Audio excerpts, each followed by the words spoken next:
It was quite by accident I discovered this incredible invasion of Earth by life forms from another planet.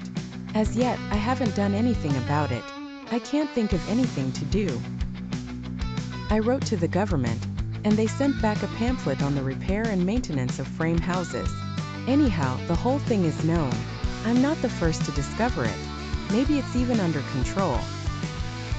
I was sitting in my easy chair, idly turning the pages of a paperback book someone had left on the bus, when I came across the reference that first put me on the trail.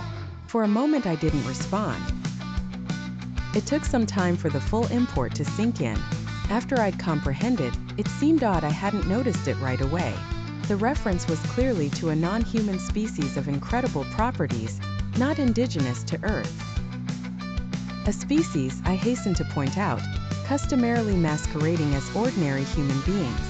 Their disguise, however, became transparent in the face of the following observations by the author. It was at once obvious the author knew everything and was taking it in his stride. The line, and I tremble remembering it even now, read. His eyes slowly roved about the room. Vague chills assailed me. I tried to picture the eyes. Did they roll like dimes? The passage indicated not. They seemed to move through the air, not over the surface. Rather rapidly, apparently. No one in the story was surprised. That's what tipped me off.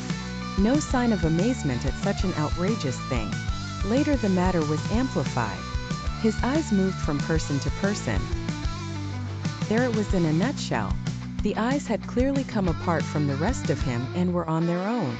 My heart pounded and my breath choked in my windpipe. I had stumbled on an accidental mention of a totally unfamiliar race. Obviously non-terrestrial. Yet, to the characters in the book, it was perfectly natural, which suggested they belonged to the same species. And the author? A slow suspicion burned in my mind. The author was taking it rather too easily in his stride. Evidently, he felt this was quite a usual thing. He made absolutely no attempt to conceal this knowledge. The story continued. Presently his eyes fastened on Julia. Julia, being a lady, had at least the breeding to feel indignant. She is described as blushing and knitting her brows angrily. At this I sighed with relief. They weren't all non-terrestrials. The narrative continues. Slowly, calmly, his eyes examined every inch of her. Great Scott!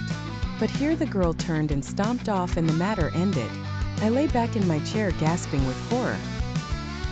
My wife and family regarded me in wonder. What's wrong, dear? My wife asked.